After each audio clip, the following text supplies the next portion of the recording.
When our main problem is with so much attachment to the bodies of oneself or others, then Buddha recommended one should meditate on the deeper nature of our body. That means deeper content of our body. That means our skeleton and all those parts which is not at all attractive. There's nothing attractive. Only that very, very surface, the skin and so on, put in a particular situation makes it kind of look attractive. And that way we are lured, we are fooled.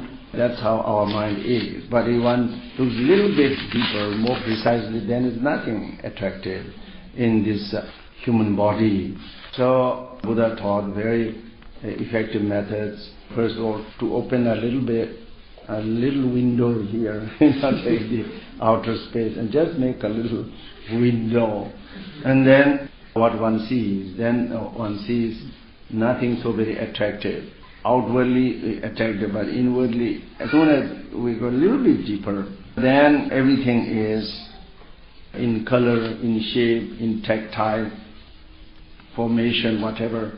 There's nothing agreeable, nothing attractive, and so on. So this is one method. There's a whole method Buddha taught, teachings very precisely. The skeleton meditation, the reddish color of the body, the bluish color of the body, and this kind of floppy texture of the body, this hardness of the bones and etc.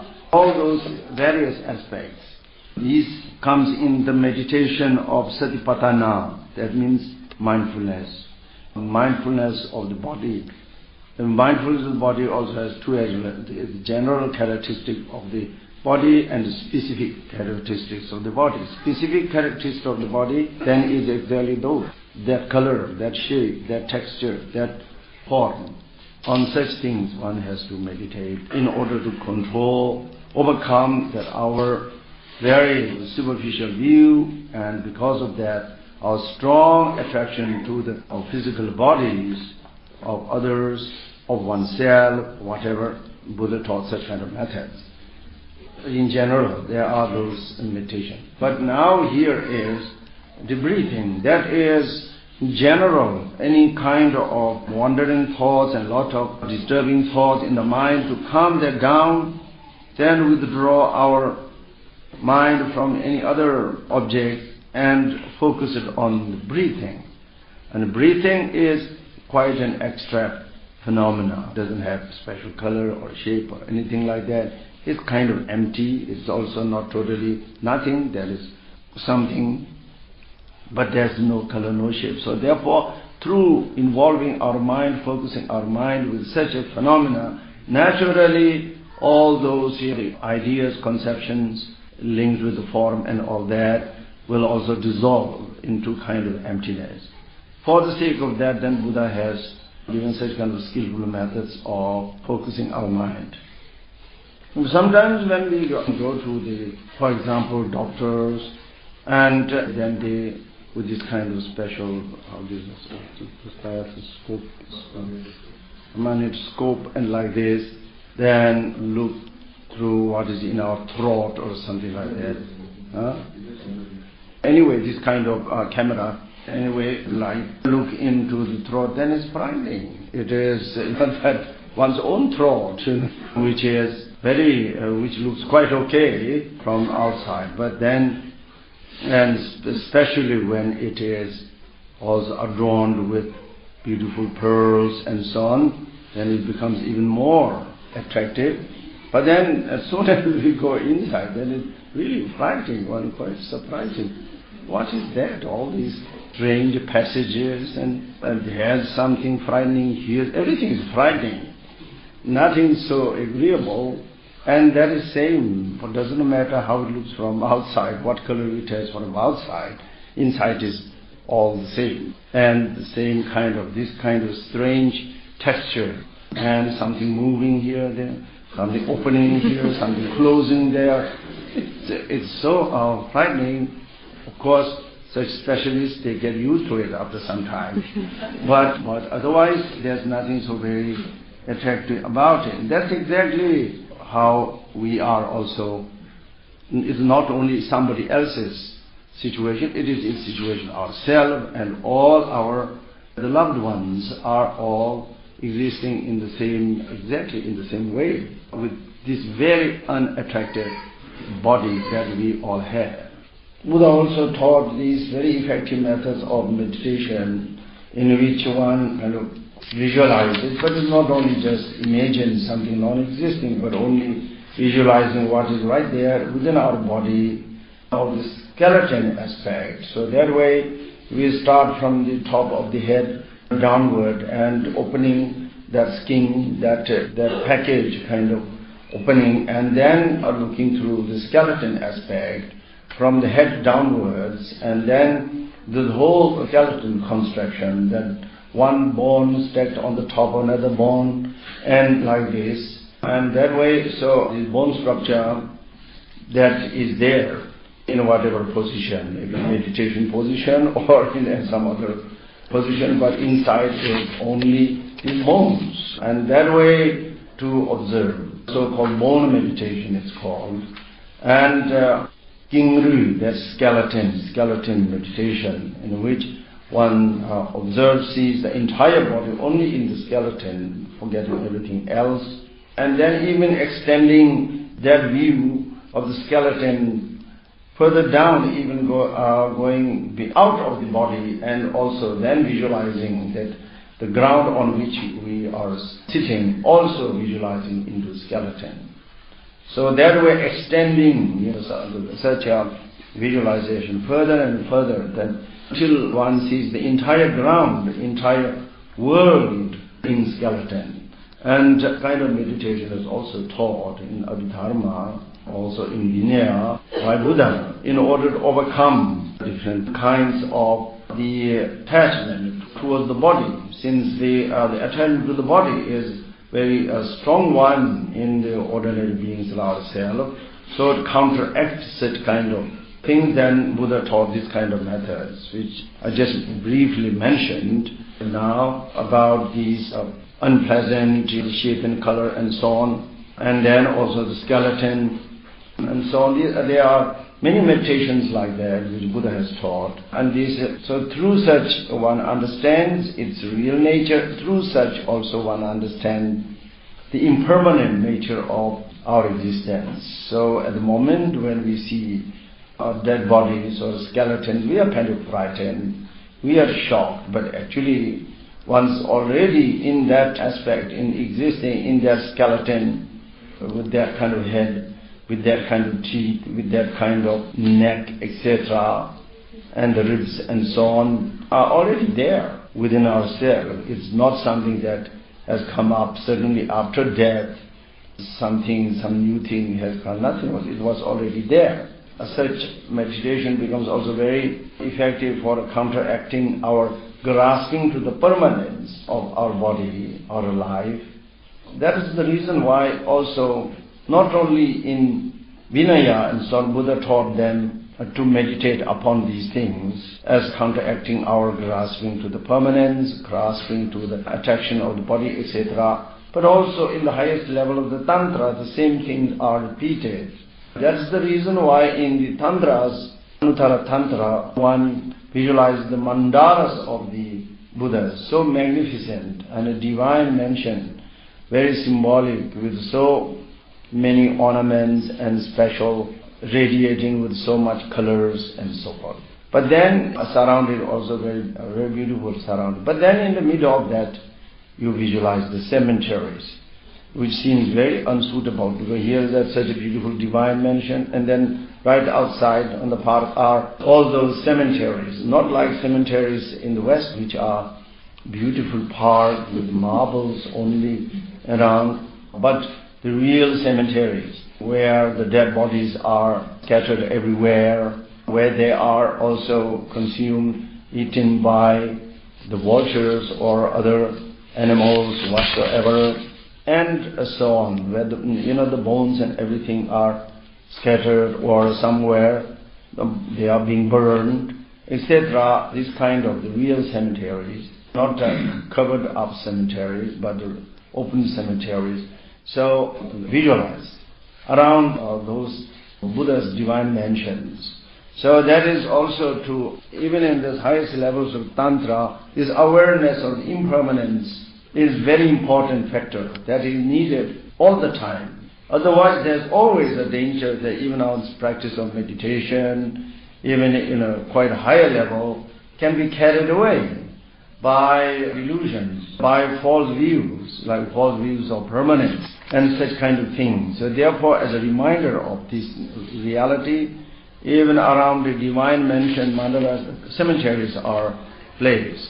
And also the deities are also adorned with bone ornaments.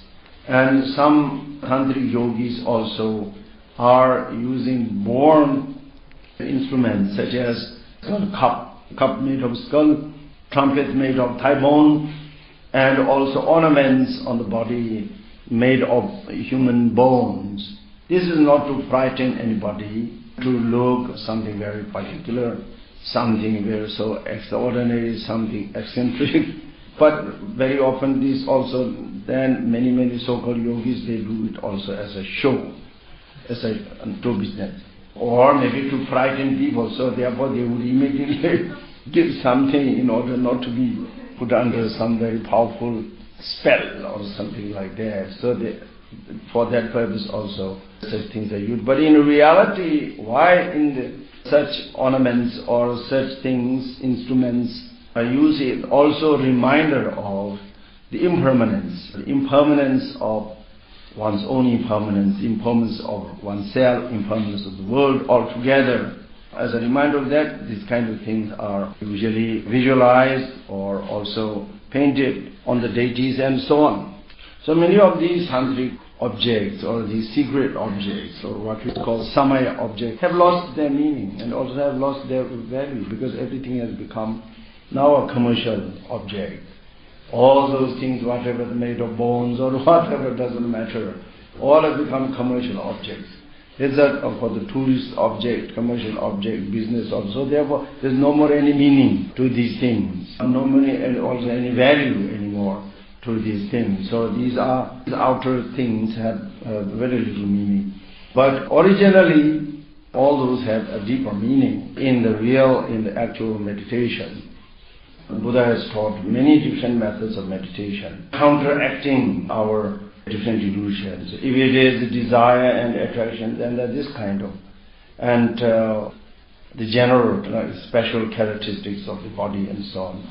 And the general characteristic, what is very important in any way, that is the impermanence. Impermanence, how our body, mind, our world, our life, everything all around us are impermanent. That means they are always in a process of passing away and not in a situation where they are established in a very stable, unchanging, solid and indestructible way. Instead, they are all existing, established in such a way, in a very fragile and completely in a state of easily disintegrating and is easily kind of perishable nature.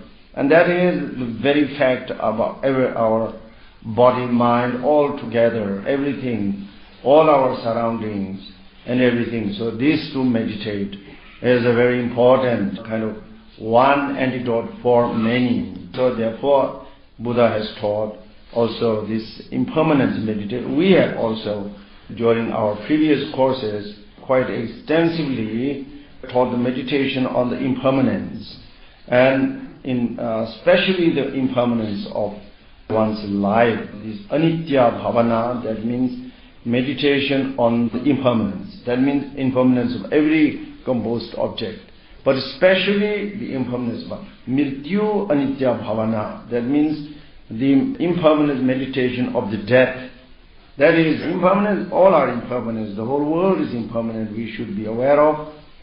That is also helpful to understand. But first of all, we should be aware of, fully aware of our own impermanence, of our own life, this very, very temporary nature, this very temporary, perishable nature, destructible nature that we are all time facing and at all time, right from the very beginning of the life. But then someday it will also manifest in its most kind of explicit and most obvious form, that is our death. So this is where all these things, what belongs to this existence, end up totally, from which one departs totally without any exception whatsoever. So that is the very nature of our existence. So this impermanence, this Anitya bhavana, or mrityu, the death, mrityu Anitya bhavana is the most effective. So that we have already gone through this in the last courses as the second bhavana. So therefore such bhavana is very, very important. So what one should always try to remember.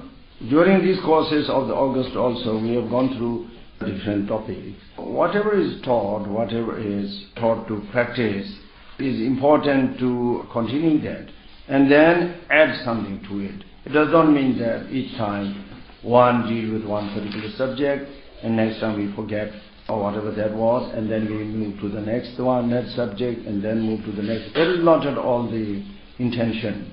So therefore it's important what has been, even during those courses, what we have gone through are important things to meditate about. Now also there are some transcriptions are made. These will also become available, and then those who came later can also read them. But anyway, important thing is, even though we move from one subject to another, important thing is the previous subjects, not to lose them, not to forget them, but to practice them. That's very important. So one of the very important meditation before was on the impermanence, and that's a very crucial, very important thing to never ever to forget. Why it is so important is because we are just always at the very gate of that Anitya, or rather maybe that Anitya is always there waiting at our gate. Definitely we enter to call us. Now is the time. So that way we are in such kind of situation, and without ever any interval. That Anitya never forgets us. Even if we forget, we try to forget totally, but it doesn't forget. So therefore that is the situation, permanent situation ourselves.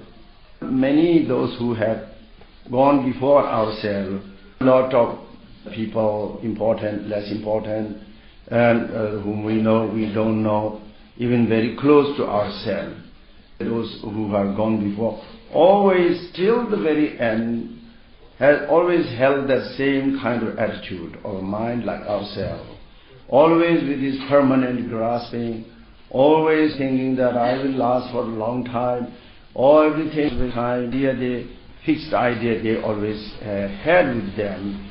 With that they live, and until the moment that Mrityu Anita or the Anita has really brought an end to all that, and therefore comes as a great surprise or more like a great shock. But anyway, that has happened. So this is going to happen in the same way, without any kind of exception to ourselves.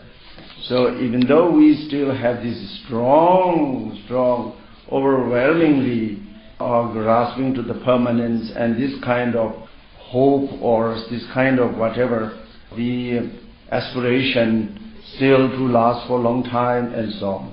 Sometimes even very illogical also.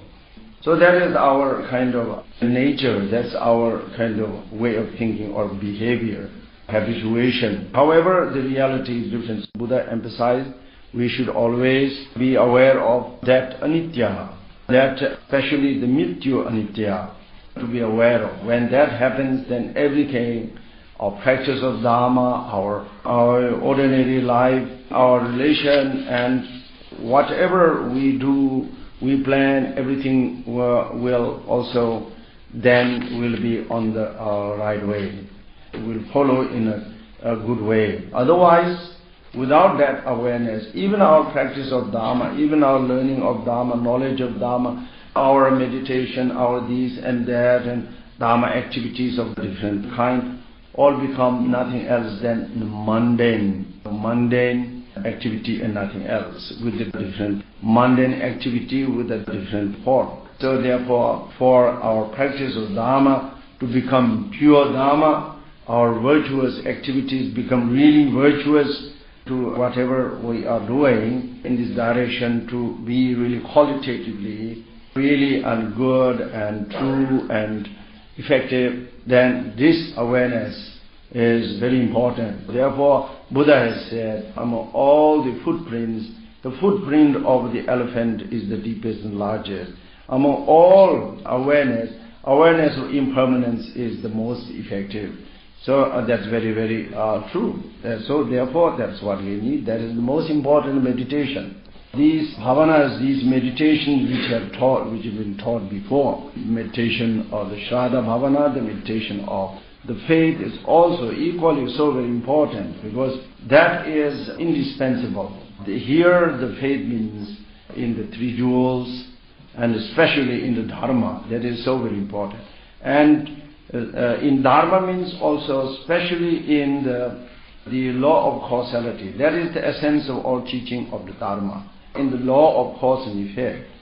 That is the most important essence of the Dharma. So one must have that faith. Faith in the Dharmas particularly means faith in the law of causality, which is the essential point of Buddha's teaching. One has to develop that faith. Through that understanding and that conviction, then one develops also that faith in every aspect of the teaching of the Dharma, because the validity of that gives validity to all other aspects of the teaching of Dharma. And that way one also develops a great faith also in the one who talks in such a way to ourselves, such unmistaken, such a perfect guidance or guidance teaching, that is so-called fully enlightened ones. So therefore we develop in faith also in the enlightened one. That way then one also naturally then admires and also have deep respect or deep admiration towards those who are engaged themselves, very engaged in such practice of Dharma, who has understood and who is already in the process of developing those the real Dharma in themselves. Also we have naturally the appreciation and the admiration. That is what is the meaning of faith in the three jewels, which is not a blind faith, which is very reasonable, very correct, well-founded faith. So that one has to develop, and that one has to familiarize with. Therefore it is a meditation. One has to again and again bring up that understanding and that attitude in one's mind, and that way that constitutes a very important practice of meditation. When that is lacking, then the foundation is lacking. Then whatever we do, anything else, in terms of Dharma, recitation or prayers or make mantras or concentrations or this and that, whatever we do, has little meaning. So therefore this foundation of the faith, meditation of faith in the right understood, is very important. So that is also emphasized already in the past. So faith meditation, impermanence meditation, then comes also the suffering nature of samsara and the suffering nature of the sentient being. And that moves to the compassion and loving kindness, and that moves to the generation of also the aspiration for the enlightenment. So that way we move through these step by step, through these the reflections, through these meditations with these particular subjects. There is a good chance of developing something really clear, really something solid within our mind. And with that hope, then I have also tried to explain those subjects in the past, and we are still continuing with it now, and this way we stop this morning. Sorry to be too talkative.